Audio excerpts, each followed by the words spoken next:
Going on, Rotogrinders? Dean here. It's Dean78904 if you want to get all technical. I mean, that is the handle in the DFS industry. It is 5:30 on the dot, on the clock here on the East Coast. 2:30 West Coast, 4:30 Tennessee time. Of course, that means it's time for the flagship show here at Rotogrinders. It's called Grinderslive. Joining me today, just 6 games. Despite that 3-man booth, we're going all out today. We didn't even talk about this pre-show, but Blender, just for you, Blender. I feel like we should just have just an open GPP conversation. None of this nonsense about going around the horn and that's one-on-one. If you want to go around the horn in a different, if that's a sexual innuendo, I don't think it's really the purpose of the show. I gotta go on Urban Dictionary. I don't know that one. Andre, is there? I'm gonna look right now. Around the horn, Urban Dictionary. Andre, do you know? I have an idea. I have an idea what it might mean, but no. The first one, no. It's less. It says the act of passing around a bottle of liquor with a bunch of your friends in a circle, each taking as big of a swig as possible, usually causing the end of most nights. Oh, okay. Yeah, I was thinking something completely. I was way off. I was intending it to be way worse than that. Yeah, I mean, by the way, if you guys aren't aware, what's up, chat? Like, subscribe, turn on notifications, all that good stuff. Toronto's not playing baseball tonight. That game has been canceled, and that completely. Somebody in the DFS industry would actually say, I think the slate, if you can kind of flip a slate on its head, is that what happened, Andre? No, Toronto. What do we do? Yeah, it definitely flipped the slate on its head for sure. But I'm pretty much thinking got it down to a 5-game slate. I don't think the New York game he plays either. I just look at the weather right now. Granted, I'm not Roth. I'm not no weatherman, but I'm just letting you know. I would advise people probably not to play that game either because it's thunderstorms throughout the metropolitan area, even by me. And I'm an hour out from the city, so yeah. But Steve Cohen says it's beautiful outside. Yeah. Tell him to build a dome, then we'll be all right. I'm only saying that because I had 43% DeGrom the other day and he didn't play. I had like 100%. Well, no, I had like 75 or 80%. I had like 100% DeGrom, and I did not do well because of that. Oh.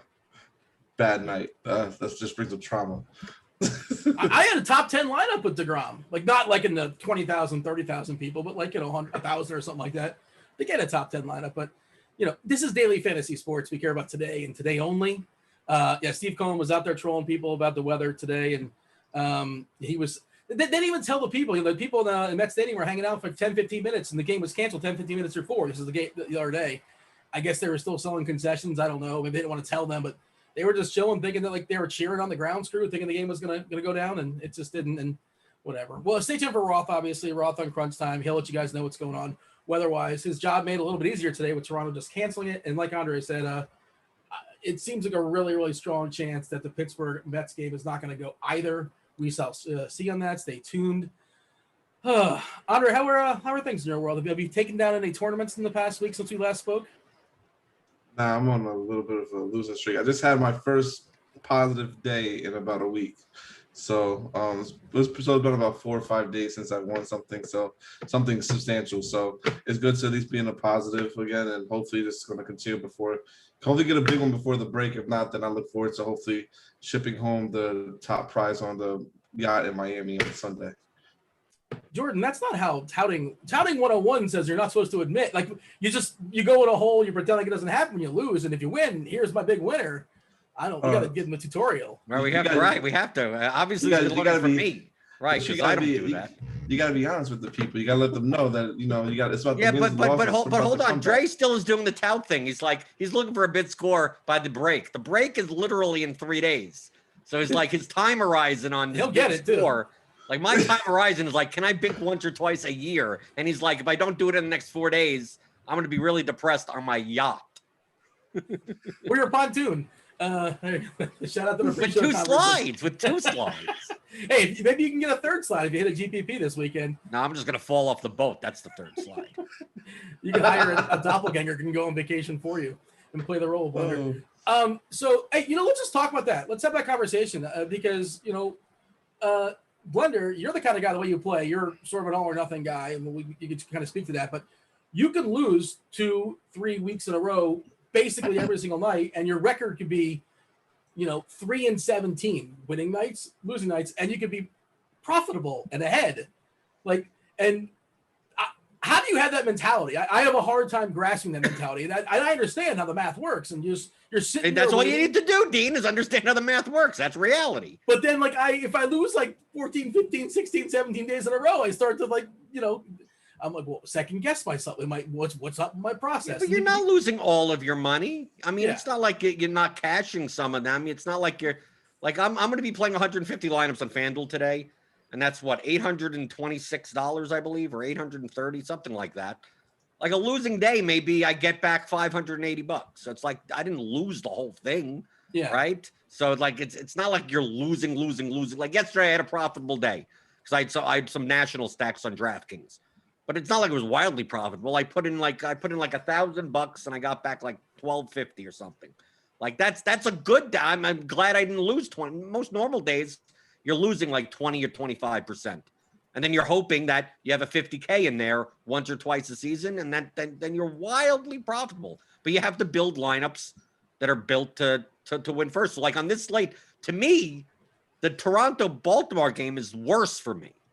Like I wanted that game to play because that was going to be the most popular game on the slate. You weren't going to play it. You're going to be underweight on it. Well, I'm not saying I wasn't going to play it completely, but it would not be a core part of my lineups. They'd be fill-ins here. Maybe on FanDuel I don't play any 4-man Toronto stacks or something. Baltimore's a little bit more priced up on FanDuel, so they weren't going to be as chalky. But now the ownership's going to go. Now we're going to see like Minnesota be chalkier. We're going to get more ownership on. I was big onto the Royals before the postponement, but now they're going to get something. Then now all these other teams are going to get ownership, especially if we get the Pittsburgh Mets game. If we don't even get like news, it's not like that was a popular game to begin with, so it's going to be even less. People are going to even take a chance on that game. I assume it doesn't play at all. So now we're down to a 5-game slate. So now once it starts condensing, this is why I don't like playing these 3 or 4 game slates, because then it gets into this like, how do I play a really lowly projected lineup that isn't duplicated and just hope for the best? Because that's like the optimal way of playing. I'd rather not have to think about duplicate. I like the 12-game slates where it's just like you could pretty much play any lineup you want, and it's good enough. Here it's gonna be much harder. I think it's weird to say. The way to go on this slate may be to get different at pitcher. And it's odd to say because there's only maybe there may only be 3 good pitchers on this entire slate. I disagree with that because I kind of hinted at it in the pre-show, and I think there's Walker is one of them, and he's not pitching, so I guess we'll cross him out too. No, Walker, we don't know yet. We don't know about Walker. I think Scherzer, Darvish, Molly, and Eflin, especially when you look at the Chicago lineup, especially when you consider the weather conditions today in Chicago. We always talk about how Wrigley is affected by weather more than any other field. 115 game sample. We've seen with this exact weather condition, 67 degrees, 12 mile per hour winds coming in, blowing, basically right in the home plate on the first base side. You're losing 33.7% homers, 12.5% runs, and a decrease in 15.6% as far as ERA. Let's open that up, Andre. What are you doing as far as pitchers? Of course, we have Scherzer and Darvish. You're 1-1A, 2 big studs. They're facing off against each other. You lose a bit of win equity, but who cares? They both should be pretty good in theory. And then, Molly against Milwaukee, a Milwaukee lineup that strikes out a good bit. And there's Happ, who's not great, but he's facing Detroit, which is, I think he was more interesting when there was Toronto, and he was kind of the way to get Toronto. And then I think Eflin has risen up when you consider the Chicago lineup is without Bryant, who got hurt yesterday. It's without Contreras, and I think there's a third guy. I think they're missing 3 dudes in their lineup. I'm missing somebody else. Rizzo's in there. Peterson, Wisdom, Rizzo, Hayward, Chirinos, Ortega, Horner, and Alcantara. Well, it's not a good lineup, but it's either 2 or 3 of their main guys are not playing tonight for Chicago. Andre, your approach, let's open up pitching. What are your thoughts? Well, pitching my player pool is pretty small and simple. I'm not even, like I said, crossing off the Mets game, so I don't have any to pitch from there. My pitcher pool on DK is pretty much only like 5 pitches, pretty much. And obviously, we know we got the top 3 as far as Darvish, Scherzer, and I got Malley, Tyler Malley in there. I've got a little bit of I'm gonna have some Zach Eflin too, and Jay Happ. His price is 5.7K on DK. I think that's just a good DK play just because of the price. Because I don't think you're gonna need to get him where he has to have a monster game today. You can have him probably get you maybe 11 to 12, and I think you could be all right if he gets there. But granted, I'm going to be playing probably more on the other side, but I will have exposure to both sides of that game for sure. Yeah, that feels like a really interesting tournament game. Like Hap's not great this season. Well, stretch it back to last year, 18.7% as far as his Ks. Stretch it back to last year, this team he's facing collectively strikes out at 28.3% versus left-handers. Goodman run off the gate, started leading off 32%. Then the mouthwash Scope at 28. Haas at 27, Short, small sample size with 33%. Mazzara, who's just been atrocious, 35%, and then Rogers at 30%. Blender, but the question, is how much do we need Hap? Because these guys do have power too, and Hap's been bad. And of course, speak on what you're doing with Scherzer and Darvish, and you can play both those guys in the same game. I assume you're fine with that on DK if you're rolling out 2 pitchers. Yes. At their prices, I probably wouldn't do it, but I mean, they could still be the 2 highest scoring pitchers on the slate. The problem comes in on DraftKings. Like, this is a much more interesting slate on DraftKings than it is on FanDuel. On FanDuel, I think my pitching pool is going to be, 4 pitchers. Yeah, I think essentially going to be Scherzer, Darvish, Molly, and Eflin. Yeah, that's it. And that's it. It's a 1-pitcher site. I just give me the most amount of points, whatever, and I could still fit in. You could play Darvish at 11.4K, and without Toronto on the slate, you could play any stack. I mean, like these prices aren't. You could play anything you want, pretty much. On DraftKings, on the other hand, like for you to play Scherzer and Darvish in the same lineup, like where's the cheapness anymore? The Orioles are gone, so you're not going to be able to pay up for the Minnesota unless you don't play Cruz in the lineup. You could pay down. So, like most likely, if you're going to pay up twice at pitcher, the move would be to play the Tigers against what could end up being a decently owned. He may not be chalk, but maybe he's a 20% owned J.A. Happ, and J.A. Happ is horrible. So I mean, but the Tigers are bad also. So yeah, they're both bad. It's bad versus bad. Right. So we don't know which side's gonna triumph in that bad versus bad matchup, but both sides are going to be owned. So the Tigers are going to be owned on DraftKings, and Happ is going to be owned on DraftKings. So. But the only way to play double pitcher up at pitcher is probably means that you have to pay down for Detroit. And there's another option, but I'll get to that when we talk about stacks. But also, just want to throw out there, like, what bats do you want tonight? Say salary wasn't a thing. Salary's not a thing. Tell me the bats that you're excited about rostering. I'm never excited about bats. Bats are so variant. I don't know. On a scale, can we play this game without bats? Can we just have pitchers? Even then, Zach Wheeler will screw me anyway. So what? The bats you're least excited about playing. Wait. Least unexcited about playing. I mean, if we just there's nobody. I mean, Ramirez. Nobody. Short. Inside. We got to play. I'm just going to withdraw my entries, Dean. That's it. I'm not excited to play. So I got some guys are going to homer that you don't necessarily see coming. Like somebody's going to homer off of Darvish and somebody's going to homer off of Scherzer. I don't know what's going to be. Right, but I mean, I think Nelson Cruz, Josh, is Donaldson in the lineup? Yeah, he's in the lineup. Like those are going to be the pay-ups. Jose Ramirez. Right, are people going to play Tatis against Scherzer? Probably not. Benintendi, 3,100 against Plesac. I think the Royals are cheap also. So I think if you're going to play a lineup like Darvish or Scherzer plus Molly, you're playing something like Minnesota, Kansas City. You're playing something like Detroit, Minnesota, Detroit, Kansas. Like those, I think those are the 3 teams that come together the most if you're paying up for pitcher. Now, if you're paying down for pitcher, now you could start playing like 2 expensive stacks. Now you could start thinking about playing Cleveland against Duffy. You're playing like Jose Ramirez. You're playing Franmil in the outfield, and you could still play Nelson Cruz in that lineup. You could still play those types of things. And then we also have the Cincinnati guys. I think on DraftKings are going to go under-owned against Hauser, especially the left. Like you want to play lefties against Hauser. Yeah. So the lefties in that lineup, but they're fairly Winker, Votto. They're fairly expensive also. So most likely you cannot play Cincinnati and Minnesota together while still playing like a 10K pitcher, pretty much, unless you play Hack. Okay? So my attitude is, why not play something like Molly Eflin in the mid-range and then play Detroit because you're not playing Hap, and then still pay up for Cincinnati. And like, to me, that's a large field contrarian build on DraftKings. The thing is that on FanDuel, you don't even have to worry about any of that. Like, the leverage you get off of Hap on FanDuel is nothing. Hap's not going to be much owned on FanDuel. Eflin's not even going to be that much owned. It's going to be most of the high-end pitchers, which is why, to me on FanDuel, it's weird to say, but I think my favorite stack on FanDuel may be the Nationals against Darvish. Because of their prices, and also because Darvish, I think I'd rather play the Nats at their prices versus Darvish than play the Padres, who are already expensive, versus Scherzer. But we'll get into that when we talk about stacks and bats. By the way, just for funsies, I ran a 164 quote unquote optimal lineups on DK using the bat. I exited out the Toronto game, obviously. I exited out the New York Pittsburgh game under the assumption that game gets canceled. And even if it doesn't, we don't really need it anyway. We don't. That's kind of where we're at. That's what it sounds like. So we're making it a 5-game slate either way. And I maxed it out. I added some variance, like 20% variance. I maxed it out at 20%. What's the point of the projections? I'm juicing it up, man, because I want to get. Yeah. Well, what variance did you put in there?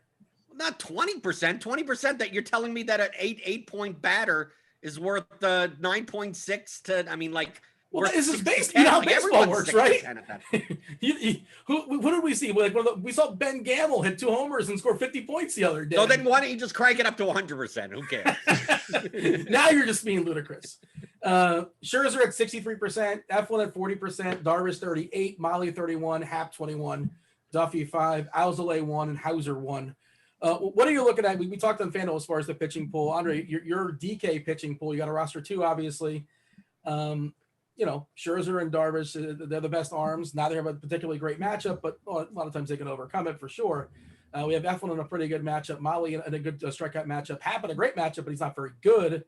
How are you attacking the pitchers? Well, yeah, like I said before when I was speaking about it on DK, because on FanDuel I'm definitely playing probably like 3 to 4 pitchers, but on DraftKings, pretty much like I said, gonna have Hap in that player pool. I'm not getting into a lot of him. Gonna have probably like at the field, which we currently have him at 11% ownership. So I plan on being at that point, maybe a little bit above it.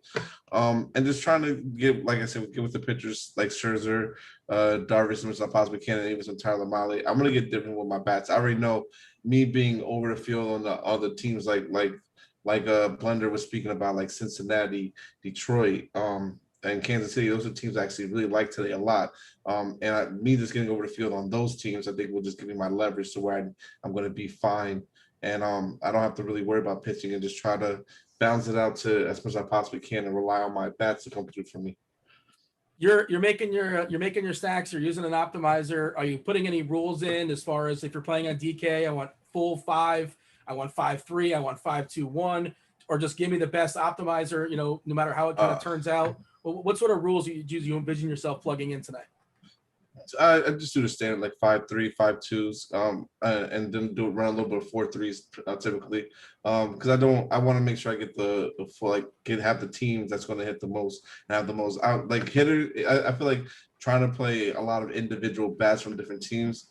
Yeah, if they have a lot of power, the variance is still high as far as whether they're going to hit a home run or not. So if a team is just hitting and all of them are just hitting on all cylinders and everyone's hitting the lineup, I'd rather just go about it that way and get as many bats as I can from that team. And if it does well, it does well. If it doesn't, it doesn't. So I attack it that way, and then I just try to play with a little bit of the ownership game and reduce my ownership down a little bit, so I don't.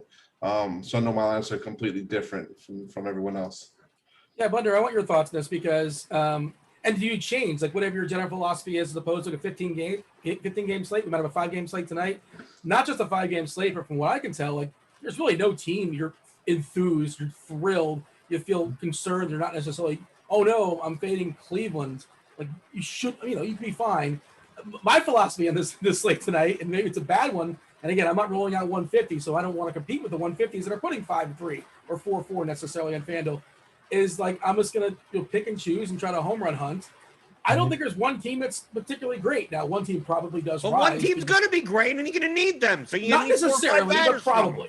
Not necessarily, but probably. I don't care about what's probably. The winning lineup's going to have 4 or 5 guys from the same team. We saw the other day. I saw on FanDuel the other day. Oh, great outliers. 4-1-1-1-1. I saw polka dot bird and whatever, and well, who cares? That means it exists. Exists. You and your 1-1-1-1-1. I'm joking about the 1-1-1-1. Obviously, I hope that people realize that's in jest. I want to address someone's question in chat because I wanted to mention it because we were talking about pitchers. If you're not playing, I think I'm playing one lineup on DraftKings today. So I'm playing the 121 single entry, and I'm playing 150 on FanDuel in the $4 whatever the hell, the large field thing. I'm strongly considering playing Tarek Skubal in my line. Okay, Minnesota is going to be the chalk today. Now with the Jays gone, they have the highest team total, but it's 5. Like the Jays had a 6, almost 6.5 team total. It was rightfully so. They should be chalk. How chalky though? I think it's going to be kind of spread out. No, I think no. Minnesota's going to be the chalkiest. That's bad chalk then. Well, I'm not saying you can't call it bad chalk. I'm calling it bad chalk. Why can't I call it bad chalk? Toronto was good chalk. Minnesota's bad chalk. What I'm saying is that if Minnesota, understand the differences between single entry small field contests and large field contests. Minnesota as a stack, like right now, if I go, I don't know if this is accurate. Like in its let me go to DraftKings here. So I'm gonna go to all the we updated the ownership. So we look at Minnesota. Okay, we didn't really update the ownership. So like Jeffers and Cruz, Polanco, Donaldson will come up. Like it's quite possible in large field GPP that stack is owned like 20%. Like a fifth of the lineups in the large field contest will have Minnesota stacks, which is still the highest owned stack. But in single entry, Minnesota may be like in a third of the lineups. Oh, I can't. Like it's going to be even more owned because people are going to play the highest projected, and which rightfully so. That's the highest probability. So if Minnesota fails, I get more relative value in the single entry by not playing them. And if Minnesota fails, who likely succeeds? Tariq Skubal, who already has a strikeout prop of 5.5. It's not like he's a bad pitcher. He's a rookie. You got me on him. Right? He may be in the single entry on DraftKings. Like on FanDuel, you don't have to worry about. But on DraftKings, now you get to play a $7,200 pitcher that's not J.A. Happ at $5,700. So maybe if you look at a Minnesota lineup, like envision, this is how at least I play these small field single entry contests. Envision the chalk lineup. The chalk lineup most likely is going to be high-end Minnesota bats with maybe Benintendi in there as a cheap bat, maybe a cheap catcher or something. You have Jeffers in there, and it's going to be one of the 2 aces, like Scherzer or Darvish, and then like Happ, or maybe Eflin, maybe something. But Happ will be owned. So you're thinking, what's the reverse of that? Well, I want to get a similarly priced stack to Minnesota. So that's something like Cincinnati, right? So you plug in Cincinnati, you still have the same construction, but to get different. So you're playing against a lot of Happ lineups, right? So you make a Cincinnati-Detroit lineup, but you're going to still need a cheap pitcher. Well, play Skubal at 7,200 because he goes directly against the Twins that you're fading. So to me, as a single entry lineup, like if the chalk fails, that lineup has a good chance of winning first place, and it has a good chance of winning first place without having to score like 10 runs. If the Reds put up 6 runs today and the Twins put up 2 and Skubal pitches 6 innings with 6 strikeouts, like you've just killed. And let's say the Tigers hit Happ also. What if Happ gets knocked out of the game? Like half the lineups in the contest are dead. So how much do I need? Do I need to be that right? So to me, like I'm explaining, that's what I'm doing on DraftKings. I think I'm going to put together a Reds, Tigers, Skubal plus Scherzer lineup, or Scherzer or Molly or something like that. And like, yeah, it's like you said earlier in the show. I'm like that batting average on how often I make money. Yeah, It's like 1 out of 20. But the one time that I make money, I'm gonna win $5,000, and like you're hitting the that's superfecta. right, exactly. So like to me, but that thought process of how to think about that, like to me, you could find other ways to go, just like that with different guys. And maybe I play this. Maybe since Darvish is going to be owned, I'm going to play the Nationals. And since I'm playing the Nationals at 1% owned in a single entry contest, I can play Twins in those lineups. So you don't mind playing Nelson Cruz at 33% owned, and that's so like just though to me those are the considerations that you're making. But to me, if you're not playing Minnesota in a lineup, you should strongly consider Tariq Skubal. Why? Like I agree with that, but like can't Skubal go out there and pitch 6 innings and strike out 6 guys, give 3 earned runs, and be perfectly fine, but also not be necessary in any way because Molly does good, because F1 does good, because Scherzer does good. Like, I agree with your thought process, and I get all that. Right. I mean, you don't have that's you to don't get have to play extra one or the leverage. other. Like for instance, you could fade the Twins and not play Skubal, which is fine also. But like it's more correlative that the worse the Twins do, the better Skubal does. So if you want to, squeeze out some extra relative value, at least I'm just saying to consider it. I'm not saying to just throw. I can't play. Oh, I'm going to fade the Twins and just not even consider the pitcher against the Twins that has strikeout potential. Yep. I definitely agree with that for sure. I wasn't thinking about that earlier. But it does make sense because Skubal does have a 27 and 0.7 K rate on the year. So it's not like he can strike people out clearly. And the last time I think he faced this team, he had 8 strikeouts. And Grant, we don't want to go off the last time they played numbers because that was a long time ago. And obviously things change between now and then. But it's worth the risk, especially on a slate like this that is small. You got to find any leverage you possibly can, and I think that's a good way to get some little bit of leverage. Yes, he sucks against righties. We know that he gets a lot of power, a lot of hard contact, and he walks a lot of people, a lot of righties, and even someone on the left side too. But it's worth the risk because, like you said, they don't put up a high score, and that means Skubal probably did well in that case. So it's just a probability game at that point, which DFS pretty much is. So I don't mind taking that stance and having like a little bit of him in my lineups just because of that, especially on DK, because you don't know. Like I said, you have Jay happen, he could put up 11 and that could be enough. But what if he doesn't get to 11? And so it's just good to have those options, especially if you're multi-entering today, which I am. So I think it's a good option to have. Right. Like for instance, in the same range, there's like Adbert Alzolay, who projects not horribly, right? He projects for about a point more raw points than Skubal, right? Mm-hmm. So like he's barely going to be owned also. So, but Alzolay is facing the Phillies. Now the Phillies aren't going to be like high owned or anything. So it's like if the two pitchers, like in the bat, I have Alzolay at 14.86 and Skubal at 13.61. So it's about a point, 1.2 points. But like Skubal's points are more negatively correlated to the Twins who are going to be owned. So like if Alzolay scores 20 points, like how many Phillies lineups are there in the contest? Like maybe 3 to 5%. So you're pushing those 3 to 5% down. You're getting 1.2 more points median wise for doing so. But if the Minnesota, third of the lineups are going to have Minnesota in it, like it's less probable. I get it. The Twins are the chalk for a reason. They're the highest team total slate. They're the best projected team, but that doesn't mean they hit all the time. But when they don't hit, like that, to me, I want to win those slates. And the easiest way for me to win those slates is by, if I'm going to play a 7K pitcher anyway in a fading Twins lineup, why not? Like Eflin is 7,500 and he has an 18-point projection. Skubal is 13.6, so that's a 4.5 point difference. If you believe you can make up 4.5 points, which is what? A single and a run on the difference, because like Eflin, no one's playing the Cubs.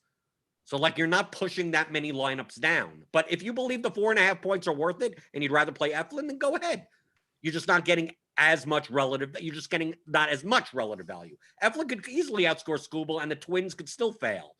And that would be the better lineup. But I'm just giving you options on how to think about building lineups. And then you have to choose which is more important to you, the 4.5 point projection or the extra relative value. I like it. And it's definitely something to consider. I prefer, like in the old vacuum we always talk about, I prefer Eflin but I get what you're saying as far as maximizing leverage as well. And Snowball's a good pitcher. That's like he's good, great pedigree. You know, number one pick I think overall, at least the first rounder. He's getting at least 90 pitches his last 10 starts. I'm letting him go. If this is any other slate, this is a 10-game slate or a 12-game slate, or Toronto or Coors. This Minnesota team is not chalk. And if we're correct in the assessment that Minnesota's chalk, that's what I was saying before about being bad chalk. It's just a bad, you know, it's a lineup that's kind of sort of mediocre. I know it's Nelly Cruz versus a lefty and Donaldson once upon a time, even still today to some degree, could smash lefties. But that lineup, you know, all the way through, not spectacular. Sano is the ultimate boom bust guy. Yeah, sure. Celestino's terrible. Simmons is just, you know, a guy just going to make contact basically. He's a good defender. He's got a good glove. But it's not, you know, and Polanco's fine, sure. Larnak's got some, you know, lefty on left, and a lot of power there, but still holes in his swing. He's been exposed since coming up from the minors. It's just not a great lineup, but it is the best one we have because of you search around and somebody's got to rise. And that's why, Blunder, that's kind of what I was talking about. And again, my thought process is I'm playing, you know, smaller tournaments, 3-man tournaments, you know, single entry, 1,000 people, that kind of thing. That's why I don't feel like I have to get this 5-man stack. And if I'm playing the ones that have 150, 150 entries, and everybody else is rolling out 5, they're rolling out 4. That's why I'm taking a different path because I'm only rolling out 6. You're taking a worse path. Just say you're taking a worse path. No, I disagree because how are my 8? Like I'm doing the same exact thing you're doing, except you have 150 and I have 8. No, I'm going to do something a little bit different. And also, doesn't matter how many lineups I have. What's that? What does it matter how many lineups you have? Well, if there's 150 people out there stacking 5-3 or 4-4. How many? There's out of all the entries in the contest, there's still probably 40% of the lineups aren't stacking because they're bad players. Well, to some degree, there's. I mean, even accidentally they're stacking, right? They're not all like 1-1-1-1-1. You would joke about that, but that's not. I know you kind of dig through the results TV stuff. That's not what we're really seeing, right? That's not very popular. I could look on Slate IQ. It's a tool. Dean, I'm going to share a tool that we have on Rotogrinders. Oh, how would I get access to this tool? Do you know? Oh, you'd be a premium member. You click on the link in the description. You get $10 off your first month. It even shows the stack type leverage in Slate IQ. Is that for all the sports or just one sport with this promo? For all the sports, I think. With the exception of NASCAR, but yeah. With the exception of NASCAR. Devin's going to drop that link. Who cares about the details? You get some $10. You click on the link, you get $10. We don't want somebody coming at us saying, well, I wanted the NASCAR content. You said every sport. Email support to say we lied to you. I don't know. Pass them to somebody else. I don't know what the promo is. I don't know. You have a show at 11 o'clock in the morning every single day. I know it's $10 off something. You right? get the promo every single day. You know what it is. Is it for a single sport? Is it for the whole thing? Whatever. Whatever you want. If you want. Were saying. Okay, Slate IQ.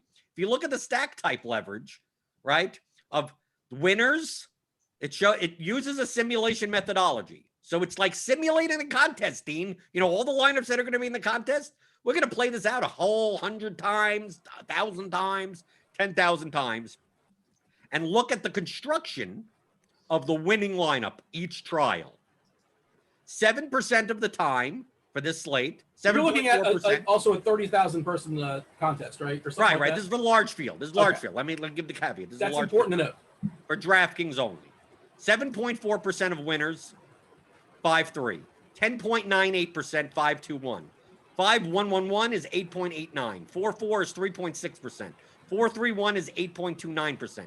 4-2-1-1 is 8.48%. 3-2-2-1 is 5.5%. Now, those numbers don't necessarily mean anything in comparison to what the field is doing. And so if 5-3 has a 7.4%, like the winning lineup is a 4-3, the field will roster them at 7.1%, which means it wins more often than what the field will be rostering them, which gives it positive leverage. Now, obviously, on a very short slate, the stack size leverages are going to be minimal in comparison, but they're still higher than if you played 2-1-1-1-1 or something type of lineup.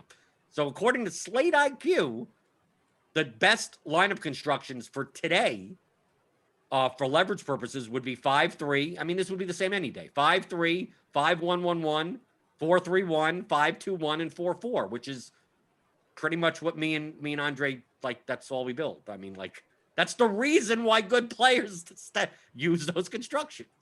Yes, I understand all that. Okay, until what we need to do, Dean, just for you, Dean, just to make your strategy good, we need to evangelize more people doing that, playing optimally. Because then once 99% of the field is building 5-3 lineups, you're gonna weasel your way in with your little 3-1-1s, and now you can have positive leverage. So, like, to me, it would be in your benefit if you like playing that way to let more people know how to play optimally. I also think you got to be flexible. And again, this is my take, and I think this slate's not good for offense. There will probably be one team that scores 10 runs, but I wouldn't be surprised if no team hits double digits. And I just think that there's not going to be one team that goes off. And if one team does and I don't have them, or maybe I have the 2 or 3 guys that do, and that's unlikely. It's possible. Andre, feel free to give your thoughts on this. I want to lean the questions from the chat, and we're going to play the. We're going to play the. We got breaking news. We got the Pittsburgh game canceled. Yeah, it's postponed. Yeah. Okay, that's what I figured. And once you say breaking news, we're down to 5. Dean, feel free to stack if you want. Just don't stack that one. Don't stack that game. Okay, so if we're gonna play like the stack game, and I say the Pirates, you're gonna give it a 1. Yeah. Probably be under the field on the Pirates. Definitely under the field. Chat, feel free to fire up some questions, add to the conversation. And we're trying to have like a large scale to like how do you attack this 5-game slate? Like, I was gonna say before, of course, we could have just came on here and say play Max Scherzer, play Yu Darvish, play the Toronto, enjoy the show. But no Toronto, and that wouldn't have been helpful anyway because anybody looking at the slate can tell you that Toronto would have been an awesome play before ownership and all that stuff comes into play and leverage and goofiness of baseball. All right, let's play the stack game. Andre, you go first. Blender, you go second. 1 through 5. 1 means you don't like it at all. 5 means you love it. Detroit. 5. Woo! Right out the gate, dropping the 5. Yep. I prefer Detroit. I would say is a 3 on DraftKings and a 4 on FanDuel. Explain that.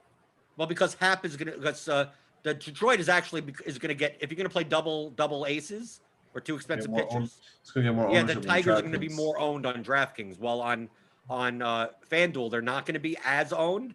But also understand on FanDuel, Hap isn't gonna be as owned, so the relative value you get on FanDuel gets diminished, and hence why it's not. I would give it a 5 on FanDuel if Hap was owned, so I have to knock it off to make it a 4. But on DraftKings, it's still fine. It's just that I think if you need cheap plays, people are going to be playing the Tigers. Andre, Cincinnati. 3. 3.5 actually. 3.5. See it and raise it or lower it? I would put it as a 5 on DraftKings and a 4 on FanDuel. Tell me why they're your 5. Is that tells me that's one of your favorite? Well, just like I was explaining before, they're as expensive as the Twins and going to be way less owned. I mean, we may have some, like Winker maybe owned a bunch, but I think as the stack in general just doesn't seem to be. I mean, Votto 15%. Maybe I'll downgrade that. Maybe a 4. Castellanos probably won't get very owned at 5.2 right on right. And Hauser's a pretty big splits guy, but yeah, for sure. If you're playing a stack, he's got to be in the conversation. Other side of that game against Molly, Andre, Milwaukee. I'm gonna say about a 2 for me. I'll put it at 3 for both sides. Yeah, I mean, I think maybe it really depends on the ownership. How much is it going to be owned? How much is Molly going to be owned on FanDuel? 25%. We have him as 25%. Okay, so maybe I like Milwaukee more on FanDuel than I do on DraftKings. Do you play Yelich? I'd definitely play. I'd play Yelich for sure, definitely as a one-off. He's been so frustrating if you've been playing him. And Willie Adames is a completely absurd price, but it's been justified. Are we riding the hot streak? Are you guys good playing Adames? Well, who cares? You have the money. You can find the money pretty easily. So I assume we're playing Adames in tournaments? I mean, yeah, but you're just paying up to be different. He doesn't project well for that price. Yeah, I'm now that I think about it, I'll probably move into a 3 now. Just looking at it more, this strikeout, they have really high strikeouts, but it's worth the chance. So 3. All right, so let's guys, Minnesota. We're expecting Minnesota to be fairly chalky tonight. Andre, Minnesota 1 through 5. See, I like them a lot, but for tournaments, I'm gonna be at around a 3 or 4 on them. I would say a 2 on DraftKings and a 1 on FanDuel. What about Cruz as a one-off? I know. Oh that's, no! that's I probably won't have a single lineup with him as a one. I knew I was gonna get a rise out of you. I've heard that stick before about you. I don't. Can't one-off the Hold on a popular second. players. I don't mind Donaldson or Polanco as one-offs, but not You expect Cruz Cruz to be the highest owned, I assume, right? No. Well, it's also Donaldson and Polanco are going to be owned also, but Cruz is an outfielder, which means like a third base and a shortstop. They're rarer positions. There's less players available to play, so I don't mind. Like they may be the best hitting shortstop on this. I mean, why not? In the outfield, I could find tons of outfielders, right? So there are tons of outfielders that have a chance of beating Cruz's score. So I'm less inclined to play Cruz as a one-off. I mean, we have him projected for 44% owned on FanDuel. Like to me, it's just I press that That's OIS a huge button, number, man. and I just say no. If he's in a stack, that's fine. And then if he beats me, so be it. Tomorrow's another day. And he's also been what did he have, like a forearm or something like that? He was dealing with some sort of I hope injury. he has a forearm. Well, he's got two, but one wasn't feeling great. I think it was a neck. He's only got one neck, my understanding. But I hope he has a neck and a forearm. I can't play without him. It's an old neck too. Is he 40, 41? How old is Nelly Cruz now? 42? It's ridiculous. He's old enough to go around the horn, if you know what I'm talking about. You mean around the bases for sure. Right, or something like that. Yeah, I'm going to hit the Urban Dictionary. There's probably another definition we didn't quite delve into. What's Kansas City? Andre, what do you have for Kansas City today versus Plesac? Plesac's going to throw like 60 pitches, they're saying, coming off the IL, so don't roster him. Plesac in that bullpen. I got about a 4 for them. Okay, it's a big number. I'd put them on both sides. I'd put them around there, yeah. Why are we excited to play Kansas City? They're pretty cheap on DK. They project pretty well for their prices. Yeah, and they're gonna be owned, but not as high owned. And the bet, I think the bet doesn't like some a pretty good amount too, a pretty decent amount for what I'm looking at. Let me look. I would refresh it. Yeah, Kansas City Royals on DK is at least point per dollar wise the top team. So I'd definitely like in some for sure in tournaments. Let me delve into a little bit more strategy, and this requires like sitting by your computer and stuff. But Blender, do you put any thought into this? And this is kind of like a specific to this slate. It's a 5-game slate. Only one, the 2 games got canceled. They were both 7 o'clock games. The only other 7 o'clock game, 7:10, if you want to get all technical, is Cleveland KC. Then we go to 8:05. Is there anything you would do, like if you would play the results of the first 3 innings of that game, if it's something drastic happening, that you may change your later on lineups that are all 8 o'clock, 9 o'clock? Probably not. That's not the type of thing you really do in MLB. Too much, right? I mean, what if someone double dongs in the first 3 innings of the first game, right? If you have Carlos Santana and he hits 2 home runs, maybe you look at the lineups and you go, how do I jam in chalk into that lineup or something? Yeah, if you have a stack of like San Diego with that, maybe get off the San Diego stack and put something more. And play the better projected players, but the chances of an outlaw, like how many innings are you going to get before I guess you could do it. And even then, do you even need to do that? So my NFL brain just turned on. It's like in my thought process. Yeah, that's something you do in NFL, but not necessarily in MLB. Yeah, a couple months down the road, not even a couple months. What is it, 55, 58? I'm not sure what the exact tech. It's coming around soon, NFL. Good times for sure. And that's just sort of my thought of that. Like it's one of those like a Thanksgiving Day slate. Like that's the perfect time where you're just switching plays and talking to family too, obviously, throughout the day. Did you have a thought on that, Andre, or am I just being too goofy and overthinking it? I think it's kind of like overthinking it. All right, fair enough. Let's see. Walker in tournaments. That is a question that no longer is relevant. He's not throwing baseballs tonight. The Mets were canceled. Let's see. So for cash, do you prefer Eflin or Skubal on DK? I would play Eflin over Skubal. Yeah, don't play Skubal in cash. Thoughts on a Cubs stack? Let's do the Cubs, Andre. I mean, I thought about that too because they came up a little bit for me. I don't mind, especially if Eflin's going to be owned on DraftKings more. Which right now we only have him at 2%, and FanDuel I don't think it's going to be that high on either. So I will get to him a little bit, but not a lot. I'm going to get to the Cubs a little bit. Mainly if I do, the bats would be the lefties in the lineup like Rizzo, Peterson, Hayward mainly, and maybe a little bit of Ortega too. That's the main bats I would try to go with. From such an ugly stack, man. Ugh. Yeah, but you can go with obviously the righties got power with wisdom. And Brian's not even playing today, so yeah, Yeah, it's gonna be hard, but I probably get to the Phillies more than the Cubs. To tell you the truth. Bryant, Contreras, and Baez, who was scratched yesterday. That's the 3 guys that are out. I knew it was 3 guys. Like I forgot about Baez. Not sure I forgot him, but your thoughts there, Blender, as far as a ranking on the Cubs stack? It's okay. I prefer on DraftKings. I see this ownership update. What are we looking at? I'm not going to play it in single. This would not be for single entry. If I was playing large field, which I'm not, the Nationals are insanely good. But it's extremely high variance. Because look at the prices on the Nationals. I mean, yeah, Turner, Soto, Bell, but I mean, everyone else is like 2K. Castro, Gomez, Harrison, Robles, Escobar leading off at second base is 2K. Yeah. I know they're facing Darvish, but we have Darvish projected for on FanDuel on DraftKings for 68% ownership. Like for their prices and Darvish's ownership, like would I dedicate that many lineups to it? No. But like to me, that's like relative value city. Like if the Nationals just managed to get the Darvish for 4 runs, they're so cheap that you could jam in the Twins, right? You play Scherzer, the Nationals, and then you still play Cruz and Donaldson, or you fill the third base with Castro. Yeah, you play some type of you play all the chalk everywhere else. All you need to win a large field tournament right there is for Darvish to get blown up. Right? He'll give up stolen bases too. So there's some hidden value for guys like Turner. I mean, Turner's got jack in the bag potential, and I'm pulling it up right now. I know historically he's a guy that you can run on. I want to see how many stolen bases he's given up this season. If I can find it on the fly, we're stalling. We're just saying words just to buy time. I'll find it in a second, but I assume he's still a guy you can steal on. A couple more questions from the chat before we step aside and make way. Let's see. What about Darvin and Eflin as your starting pitchers on TK? Optimal probably has Molly ahead of Eflin, right? Blender, I assume that's what you're looking at?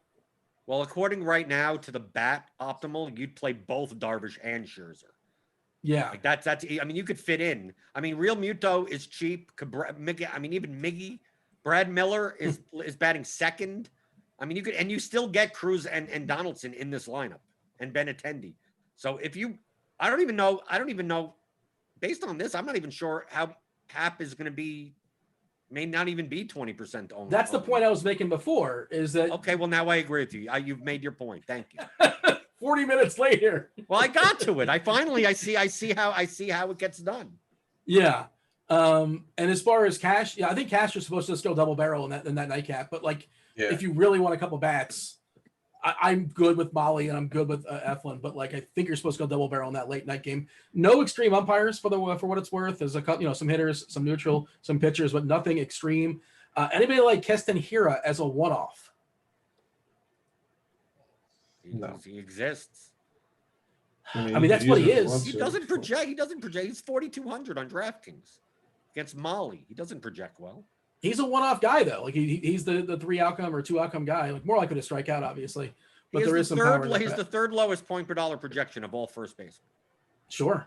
Okay. So first is rough today too. It's in a lineup. Sure. If you want to play a guy at 1% own, go for it. Does anybody like Zach Short as a punt? That's a person. Zach Short plays for Detroit. Yeah. Detroit. Yeah, I like him. Is he in the lineup? Because you could play Goodrum for a really cheap price. No, he is in the lineup. I don't mind playing Zach Short. He's gonna be probably he's not even the lowest on Detroit guy. He's projected right now on DraftKings at 14% right now. So I don't mind him at all.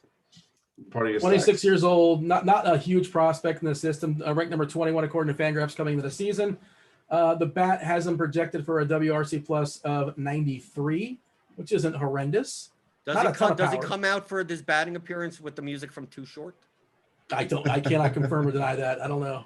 Well, what would be your song, Blender, if you're coming out to hit? Like what's the go-to? I don't know. What's your music?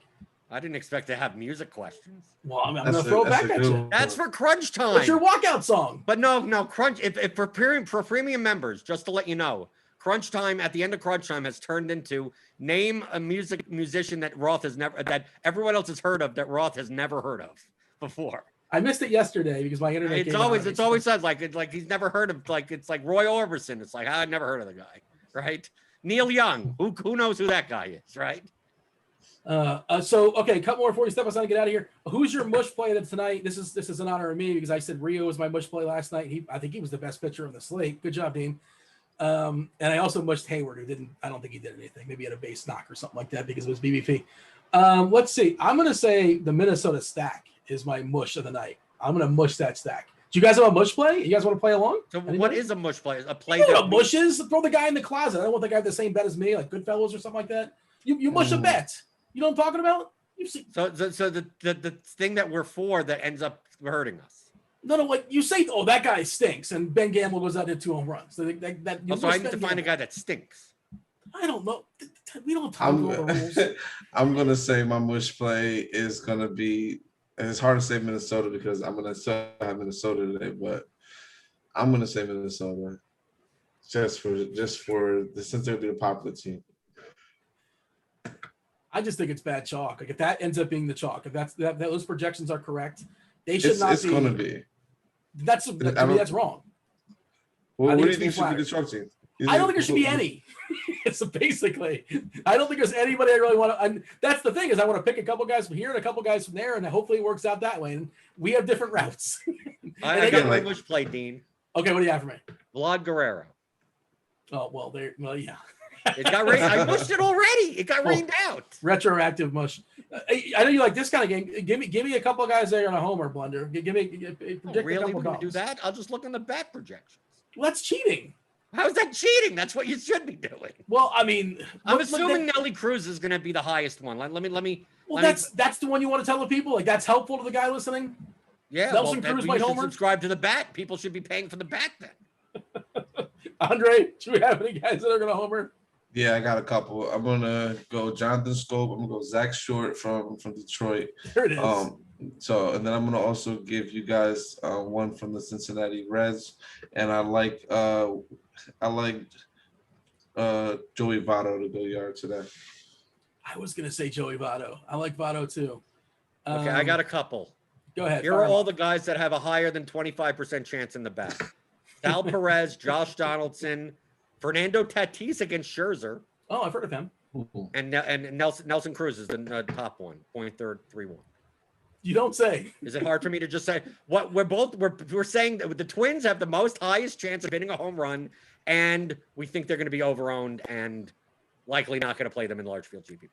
We got to step aside and get out of here. It was a fun conversation, guys. Crunch Time is next. Crunch Time with Dave Potts. Jesus, good. I believe it's with Tuttle as well. Roth will be there. Roth's just going to be, he's probably just drinking and chilling because his weather, well, there might be some more weather. I don't want to say that because something goofy might happen. As far as I know, weather's pretty clear tonight after the 2 games have been rained out. That said, stay tuned for Crunch Time. You guys are premium members. Before y'all step aside and get out here on the YouTube, do like, subscribe, turn on those notifications. That was Blender. Devin produced. That was Andre. This was Baseball. I was Dean. We're out of here. Holla!